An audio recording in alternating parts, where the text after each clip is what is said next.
ಎಲ್ಲರಿಗೂ ಕೂಡ ನಿಮ್ಮದೇ ಆಗಿರ್ತಕ್ಕಂಥ ಯೂಟ್ಯೂಬ್ ಚಾನಲ್ ಸ್ಟಡಿ ವಿತ್ ಪರಶುರಾಮ್ಗೆ ಸ್ವಾಗತ ಅಂತ ಹೇಳ್ತಾ 8ನೇ ತರಗತಿ ಸಮಾಜ ವಿಜ್ಞಾನದಲ್ಲಿ ಒಂದು 50 ಅಂಕಗಳಿಗೆ ಫುಲ್ ಸಿಲೆಬಸ್ ಮೇಲೆ ಪ್ರಶ್ನೆ ಪತ್ರಿಕೆಯನ್ನು 2ನೇ ಸಂಕಲನಾತ್ಮಕ ಮೌಲ್ಯಮಾಪನ ಮಾರ್ಚ್ 2026ಕ್ಕೆ ಹಾಕ್ತಾ ಇದ್ದೀವಿ. ಆಲ್ರೆಡಿ ನಾನು ನಿಮಗೆ ಕನ್ನಡ ಆಗಿರ್ಬೋದು, ಹಿಂದಿ ಆಗಿರ್ಬೋದು ಮತ್ತು SSನ ಒಂದೊಂದು ಸೆಟ್ ಎಲ್ಲ ಹಾಕಿದ್ದೀನಿ. ಸೊ ವಿಡಿಯೋದ ಡಿಸ್ಕ್ರಿಪ್ಷನ್ ಬಾಕ್ಸ್ನಲ್ಲಿ ಕೊಡ್ತಾ ಹೋಗ್ತೀನಿ, ಅವುಗಳನ್ನ ಚೆಕ್ಔಟ್ ಮಾಡಿ. ಇಂಗ್ಲೀಷು, ಮ್ಯಾಥಮೆಟಿಕ್ಸ್ ಮತ್ತು ಸೈನ್ಸು ಕೂಡ ಬರ್ತದೆ. ಪ್ರತಿ ವಿಷಯಗಳಲ್ಲಿ 2 ರಿಂದ 3 ಸೆಟ್ ಕ್ವಶನ್ ಪೇಪರ್ನ ಕೊಡ್ತೀವಿ. ಸೊ ಖಂಡಿತವಾಗಿ ಪ್ರಾಕ್ಟೀಸ್ ಮಾಡಿ, ಒಳ್ಳೆ ಅಂಕಗಳು ಕೂಡ ನಿಮಗೆ ಸಿಗ್ತದೆ. ವಿಡಿಯೋನ ಲೈಕ್, ಶೇರ್ ಮತ್ತು ಸಬ್ಸ್ಕ್ರೈಬ್ ಮಾಡೋದನ್ನು ಮಾತ್ರ ಮರೆಯದಿರಿ ಅಂತ ಹೇಳ್ತಾ ಪ್ರಶ್ನೆ ಪತ್ರಿಕೆಯನ್ನು ಶುರು ಮಾಡ್ತೀನಿ. ಸೊ ಫಸ್ಟ್ 6 ಬಹು ಆಯ್ಕೆ ಪ್ರಶ್ನೆಗಳಿರ್ತವೆ. ಸರಿಯಾದ ಉತ್ತರವನ್ನು ಆರಿಸಿ ಬರೀಬೇಕು. ಇದು ಭಾಳ ಮೋಸ್ಟ್ ಇಂಪಾರ್ಟೆಂಟ್ ಅದ. ಆಲ್ಮೋಸ್ಟ್ ಇದು ಕ್ವಶನ್ ಪೇಪರ್ ಭಾಳ ಸ್ಕೂಲಲ್ಲಿನೂ ಕೂಡ ಬರ್ಬೋದು. ಚೆನ್ನಾಗಿ ಇದನ್ನು ನೋಡ್ಕೊಂಡು ಹೋಗಿ. ಎಸ್, ಭಾರತದಲ್ಲಿ ಮೊದಲು ಶಾಸನ ಹೊರಡಿಸಿದ ಅರಸ ಅಂತ ಕೇಳಿದರೆ ಉತ್ತರ ಬರಬೇಕು Ashoka is the right answer. 2ನೇ ಪ್ರಶ್ನೆ, ಕಾನೂನು ಬಾಹಿರವಾಗಿ ಭಾರತದ ಪೌರತ್ವ ಪಡೆದವರು ಈ ವಿಧಾನದ ಮೂಲಕ ಭಾರತದ ಪೌರತ್ವವನ್ನು ಕಳೆದುಕೊಳ್ತಾರೆ ಅಂತ ಕೇಳಿದರೆ ಕಸಿದುಕೊಳ್ಳುವಿಕೆ ಇಸ್ ದ ರೈಟ್ ಆನ್ಸರ್. ನಾವು ದಿನನಿತ್ಯ ಜೀವನದಲ್ಲಿ ಮತ್ತೆ ಮತ್ತೆ ತೊಡಗಿಸಿಕೊಳ್ಳುವ ಚಟುವಟಿಕೆಗಳಿಗೆ ಏನಂತೀವಿ? ಲೋಕ ರೂಢಿಗಳು ಅನ್ನೋದು ಸರಿಯಾದ ಉತ್ತರವನ್ನು ಕೊಡಬೇಕು. ಸರಕು ಸೇವೆಯಲ್ಲಿ ಮಾನವರ ಬಯಕೆಯನ್ನು ತೃಪ್ತಿಪಡಿಸುವ ಗುಣಕ್ಕೆ ಏನಂತ ಕರೀತಾರೆ? ಆಯ್ಕೆ ಬಿ, ತುಷ್ಟಿ ಗುಣ. ಇನ್ನು ಪ್ರಾಥಮಿಕ ವಲಯ ಅಂದರೆ ಕೃಷಿ, ತೃತೀಯ ವಲಯ ಅಂದರೆ ಯಾವುದು? ಸೊ ತೃತೀಯ ವಲಯ ಅಂದರೆ ಕೈಗಾರಿಕೆ ಮತ್ತು ಸಂಪರ್ಕ. ಇನ್ನು ಓಝೋನ್ ಪದರು ಕಂಡುಬರುವ ವಲಯ ಯಾವುದು ಅಂತ ಕೇಳಿದರು ಆಪ್ಷನ್ ಎ, ಸಮೋಷ್ಣ ಮಂಡಲ is the right answer. 1 marker ಪ್ರಶ್ನೆಗೆ ಬರೋಣ. ಎಸ್, ಪಾಂಡ್ಯ, ಚೇರ ಮತ್ತು ಚೋಳರ ರಾಜ್ಯಗಳ ಉದಯಕ್ಕೆ ಕಾರಣವೇನು ಅಂತ ಕೇಳಿದರು. ಈ ರೇವು ಪಟ್ಟಣಗಳ ಅಭಿವೃದ್ಧಿ ಆಯಿತು. ಇದೇ ಪಾಂಡ್ಯರು, ಚೇರರು, ಚೋಳರ ರಾಜ್ಯಗಳ ಉದಯಕ್ಕೆ ಕಾರಣವಾಗ್ತದೆ. ಇನ್ನು ಅರಿಸ್ಟಾಟಲ್ ಅವರನ್ನು ರಾಜ್ಯಶಾಸ್ತ್ರದ ಪಿತಾಮಹ ಅಂತಲೇ ಕರೀತಾರೆ, ಏಕೆ? ಅರಿಸ್ಟಾಟಲ್ ಅವರು ರಾಜ್ಯಶಾಸ್ತ್ರದ ಅಧ್ಯಯನವನ್ನು ಕ್ರಮಬದ್ಧ ಮಾಡಿದ್ದರಿಂದ ಅವರನ್ನೇ ರಾಜ್ಯಶಾಸ್ತ್ರದ ಪಿತಾಮಹ ಅಂತ ಕರೆಯೋದು. ಇನ್ನು ಅಂತಃಸರಣ ಶಿಲೆಗಳಿಗೆ ಉದಾಹರಣೆಯನ್ನು ಕೊಡಬೇಕಾಗಿತ್ತು. ಅಂತಃಸರಣ ಶಿಲೆಗಳಂದರೆ ಗ್ರ್ಯಾನೈಟ್ ಬರ್ತದೆ, ಡಯೋರೈಟ್ ಬರ್ತದೆ, ಗ್ಯಾಬ್ರೋ ಅಂತ ಬರ್ತದೆ. ಇನ್ನು ಸಾಮಾಜಿಕ ಅಂತರ್ಕ್ರಿಯೆ ಅಂದರೆ ಏನು ಅಂತ ಪ್ರಶ್ನೆ ಇತ್ತು. ನಮ್ಮ ದಿನನಿತ್ಯದ ಜೀವನದಲ್ಲಿ ಅನೇಕ ಜನರೊಡನೆ ನಡೆಸೋ ಒಡನಾಟವನ್ನೇ ನಾವು ಸಾಮಾಜಿಕ ಅಂತರ್ಕ್ರಿಯೆ ಅಂತ ಕರೆಯೋದು. ಆಂತರಿಕ ವ್ಯಾಪಾರ ಎಂದರೆ ಏನು? ದೇಶದ ಎಲ್ಲೆಗಳ ಒಳಗಡೆ ನಡೆಯುವ ವ್ಯಾಪಾರವೇ ಆಂತರಿಕ ವ್ಯಾಪಾರ. 12ನೇ ಪ್ರಶ್ನೆ, ಭಾರತದಲ್ಲಿ ಮಾತ್ರ ಅಸ್ತಿತ್ವದಲ್ಲಿರುವ ಸಣ್ಣ ಪ್ರಮಾಣದ ವ್ಯವಹಾರದ ಸಂಸ್ಥೆ ಯಾವುದು ಅಂತ ಕೇಳಿದರು. ಅದು ಹಿಂದೂ ಅವಿಭಕ್ತ ಕುಟುಂಬ ವ್ಯವಹಾರ ಸಂಸ್ಥೆ ಅನ್ನೋದನ್ನು ನೀವೇನು ಮಾಡಬೇಕಾಗಿತ್ತಪ್ಪ ಅಂದ್ರೆ ಬರಿಬೇಕು. 2 ಮಾರ್ಕರ್ ಕ್ವಶನ್, ಒಟ್ಟು 6 ಇದ್ದಾವೆ. ಸೊ ಅವುಗಳಿಗೆ 4 ಪಾಯಿಂಟ್ಸ್ಗಳನ್ನಾಗಿ ನೀವೇನು ಮಾಡಬೇಕು? ಬರಿಬೇಕು. ಸನಾತನ ಧರ್ಮದ ವಿಶೇಷತೆಗಳನ್ನು ಪಟ್ಟಿ ಮಾಡಿರಿ ಅಂತ ಕೇಳಿದರು. ಎಲ್ಲರೂ ಸುಖಿಗಳಾಗಿರಲಿ, ಎಲ್ಲರೂ ರೋಗಗಳಿಂದ ಮುಕ್ತರಾಗಿರಲಿ, ಎಲ್ಲರೂ ಶುಭವನ್ನೇ ಕಾಣುವಂತಾಗಲಿ, ಯಾರೂ ದುಃಖಿತರಾಗದಿರಲಿ, ಎಲ್ಲ ಜೀವರಾಶಿಗಳಿಗೆ ಸುಖ, ಶಾಂತಿ, ನೆಮ್ಮದಿ ಸಿಗಲಿ ಇಸ್ ದ ರೈಟ್ ಆನ್ಸರ್. ಇನ್ನು ಮೌರ್ಯರ ಆಡಳಿತವನ್ನು ವಿವರಿಸಬೇಕು. ಅಧಿಕಾರ ರಾಜ್ಯನಲ್ಲಿ ಕೇಂದ್ರೀಕೃತವಾಗಿರ್ತದೆ, ಅಧಿಕಾರಿ ವರ್ಗ ಅಸ್ತಿತ್ವಕ್ಕೆ ಬರ್ತದೆ, ಪ್ರಬಲವಾದ ಗೂಢಾಚಾರ ವ್ಯವಸ್ಥೆ, ಸಾಮ್ರಾಜ್ಯವನ್ನು ಪ್ರಾಂತ್ಯಗಳಾಗಿ ವಿಂಗಡಣೆ, ಪಾಟಲಿಪುತ್ರ ರಾಜಧಾನಿ ಆಯಿತು, 6 ಸಮಿತಿಗಳಾಗಿದ್ದವು ಅಂತ ಬರೆದ್ರೆ ಸಾಕು. ನೆಕ್ಸ್ಟ್ ಒನ್, ಪ್ರತ್ಯಕ್ಷ ಪ್ರಜಾಪ್ರಭುತ್ವ ಮತ್ತು ಪರೋಕ್ಷ ಪ್ರಜಾಪ್ರಭುತ್ವ ಹೇಗೆ ಭಿನ್ನವಾಗಿದೆ ಅಂತ ಕೇಳಿದ್ದಾರೆ. ಫಸ್ಟ್, ಪ್ರತ್ಯಕ್ಷ ಪ್ರಜಾಪ್ರಭುತ್ವ ನೋಡಿ, ಇದು ಜನರ ಮೂಲಕ ನಡೆಯುವ ಸರ್ಕಾರ. ಚುನಾವಣೆ ಮೂಲಕ ಜನರು ಸರ್ಕಾರವನ್ನು ರಚಿಸ್ತಾರೆ, ಪ್ರಗತಿಗೆ ಸಹಾಯಕವಾದ ಕಾನೂನು ನಿಯಮಗಳನ್ನು ರೂಪಿಸ್ತಾರೆ. ಬಟ್ ಪರೋಕ್ಷ ಪ್ರಜಾಪ್ರಭುತ್ವದಲ್ಲಿ ಜನರು ನಿಯತಕಾಲಿಕ ಚುನಾವಣೆಯಲ್ಲಿ ಪ್ರತಿನಿಧಿಗಳನ್ನ ಆಯ್ಕೆ ಮಾಡ್ತಾರೆ, ಪ್ರತಿನಿಧಿಗಳೇ ಕಾನೂನು ನಿಯಮಗಳನ್ನು ರಚಿಸ್ತಾರೆ, ಇವರೇ ಆಡಳಿತವನ್ನು ನಿರ್ವಹಣೆಯನ್ನು ಮಾಡ್ತಾರೆ. ಇದರ ಬದಲಾಗಿ ಪ್ರಶ್ನೆ ಇತ್ತು, ಸ್ಥಳೀಯ ಸ್ವಯಂ ಸರ್ಕಾರಗಳು ವಿವಿಧ ಯೋಜನೆಗಳನ್ನು ಅನುಷ್ಠಾನ ಮಾಡಲು ಆರ್ಥಿಕ ಸಂಪನ್ಮೂಲಗಳನ್ನು ಹೇಗೆ ಸಂಗ್ರಹಿಸ್ತದೆ ಅಂತ ಕೇಳಿದರು.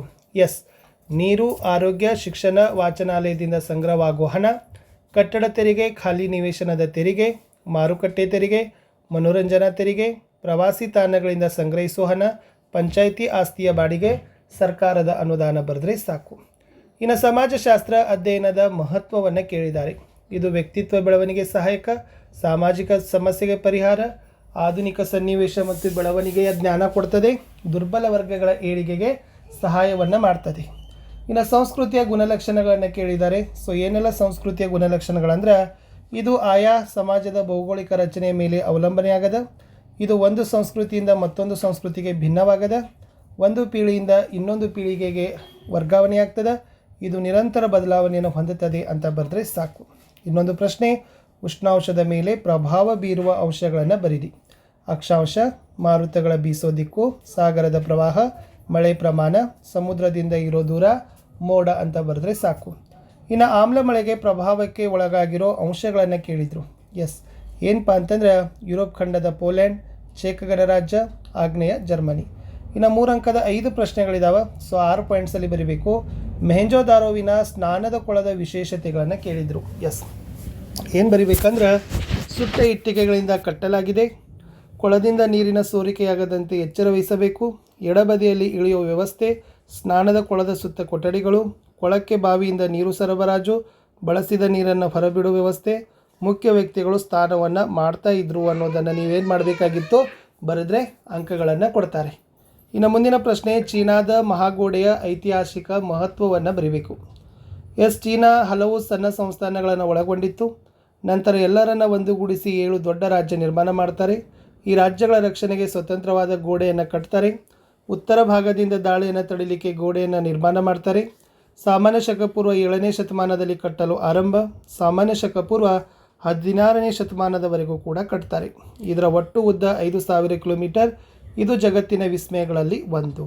ಮುಂದಿನ ಪ್ರಶ್ನೆ, ಕೃಷಿಕ ಸಮಾಜವು ಬೇಸಾಯವನ್ನೇ ಮುಖ್ಯ ವೃತ್ತಿಯಾಗಿ ಅವಲಂಬಿಸಿದೆ, ಸಮರ್ಥಿಸಿರಿ. ಬೇಸಾಯವನ್ನೇ ಅವಲಂಬಿಸಿದ ಸಮಾಜವಾಗಿದೆ. ಕೃಷಿ ಉತ್ಪನ್ನಗಳೇ ಜೀವನಾಧಾರವಾಗಿವೆ. ಒಂದೇ ಕಡೆ ನೆಲೆಸ್ತಾರೆ, ಕೃಷಿ ಜೊತೆ ಇತರ ಕಾರ್ಯ ಮಾಡ್ತಾರೆ, ವಿವಿಧ ರೀತಿಯ ಕೌಶಲ್ಯಗಳನ್ನು ಪಡಿತಾರೆ ಅಂತ ಬರೆದ್ರೆ ಸಾಕು. ಇನ್ನು ಭೂಭಾಗದ ಮೇಲಿನ ಖಂಡಗಳನ್ನು ಹೆಸರಿಸಿರಿ ಅಂತ ಕೇಳಿದರು. ಏಷ್ಯಾ, ಯುರೋಪ್, ಉತ್ತರ ಅಮೆರಿಕಾ, ದಕ್ಷಿಣ ಅಮೆರಿಕಾ, ಆಸ್ಟ್ರೇಲಿಯಾ, ಅಂಟಾರ್ಟಿಕ್ ಖಂಡ, ಆರ್ಕಟಿಕ್ ಖಂಡ. ಇನ್ನು ವಾಯುಮಂಡಲದ ರಚನೆಯನ್ನು ಬರೀಬೇಕು. ಇದು ವಿವಿಧ ಬಗೆಯ ಅನಿಲ, ಧೂಳಿನ ಕಣ, ನೀರಾವರಿಯ ಮಿಶ್ರಣ. ಇದು ಪ್ರಮುಖ ಅನಿಲಗಳು ನೈಟ್ರೋಜನ್ ಮತ್ತು ಆಕ್ಸಿಜನ್, ಆರ್ಗಾನ್, ಇಂಗಾಲದ ಡೈಆಕ್ಸೈಡ್ ಅದ 5 ಪದರಗಳಾಗಿ ವಿಂಗಡಿಸಿದ್ದಾರೆ. ಪರಿವರ್ತನ ಮಂಡಲ ಅತಿ ಕೆಳಪದರು. ಈ ವಲಯದಲ್ಲಿ ಎತ್ತರಕ್ಕೆ ಹೋದಂತೆ ಉಷ್ಣಾಂಶ ಕಡಿಮೆ ಆಗ್ತದೆ. ಬಾಹ್ಯ ಮಂಡಲ ಅತ್ಯಂತ ಮೇಲಿನ ಪದರು, ಇಲ್ಲಿ ಒತ್ತಡ ಕಡಿಮೆ ಇರ್ತದೆ ಅಂತ ಬರೆದ್ರೆ ಸಾಕು. ಇನ್ನು ಅರ್ಥಶಾಸ್ತ್ರ ಅಧ್ಯಯನದ ಪ್ರಾಮುಖ್ಯತೆ ಅಂತ ಕೇಳಿದರೆ ವೆರಿ ಮೋಸ್ಟ್ ಇಂಪಾರ್ಟೆಂಟ್ ಕ್ವಶನ್. ಬಡತನ, ನಿರುದ್ಯೋಗದ ಸಮಸ್ಯೆ ತಿಳಿದು ಪರಿಹಾರವನ್ನು ಕಂಡುಕೊಳ್ಳಬಹುದು. ಆರ್ಥಿಕ ಅಸಮಾನತೆಗೆ ಕಾರಣವನ್ನು ತಿಳಿಸ್ತದೆ. ಅಪರಿಮಿತ ಬಯಕೆ ಈಡೇರಿಸಲು ಸನ್ನಿವೇಶಗಳಲ್ಲಿ ಪರಿಹಾರ ಕೊಡ್ತದೆ. ಏನನ್ನು ಹೇಗೆ ಯಾರಿಂದ ಉತ್ಪಾದಿಸಬೇಕೆಂದು ತಿಳಿಸ್ತದೆ. ಬೆಲೆಗಳ ಏರಿಳಿತದ ಕಾರಣ ಮತ್ತು ಪರಿಹಾರ ಕೊಡ್ತದೆ. ಸಂಪನ್ಮೂಲದ ರಕ್ಷಣೆ ಮತ್ತು ಮಿತ ಬಳಕೆಯ ಅವಶ್ಯಕತೆಯನ್ನು ಅರಿತದ ಅಂತ ಬರೆದ್ರೆ ಸಾಕು.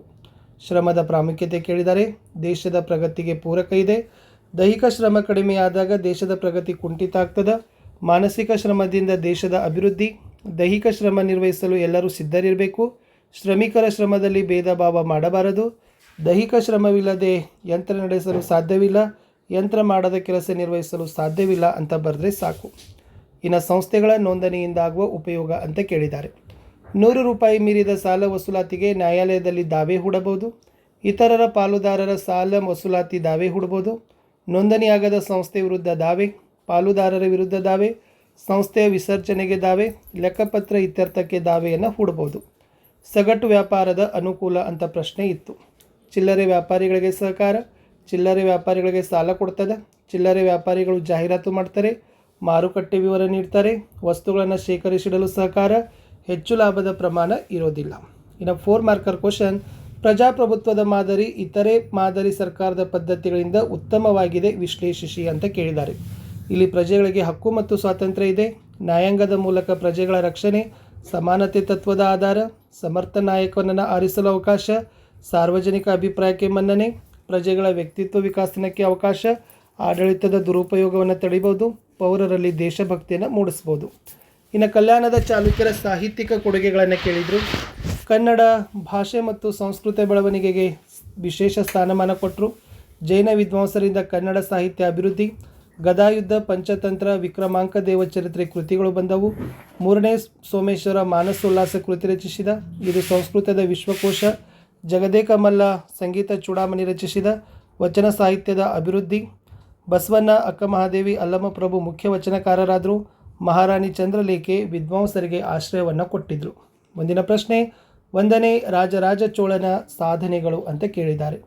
ಚೋಳರ ಪ್ರಸಿದ್ಧ ದೊರೆಯಾಗಿದ್ದ, ಶ್ರೇಷ್ಠ ಯೋಧ ಮತ್ತು ದಕ್ಷ ಆಡಳಿತಗಾರ, ಚೋಳ ರಾಜ್ಯದ ಶಿಲ್ಪಿಯಾಗಿ ರಾಜ್ಯ ವಿಸ್ತರಿಸಿದ, ನೌಕಾಸೇನೆ ನಿರ್ಮಾಣ, ಶ್ರೀಲಂಕಾ ವಶಪಡಿಸಿದ, ಮಲೇಸಿಯಾ ಮತ್ತು ಸಿಂಗಪುರದಲ್ಲಿ ಪ್ರಾಬಲ್ಯ, ಸಾಗರೋತ್ತರ ವಾಣಿಜ್ಯ ವ್ಯವಹಾರ ಆರಂಭಿಸಿದ, ತಂಜಾವೂರಿನಲ್ಲಿ ಬೃಹದೇಶ್ವರ ದೇವಾಲಯವನ್ನು ನಿರ್ಮಾಣ ಮಾಡಿದ ಅಂತ ಬರೆದ್ರೆ ಸಾಕು.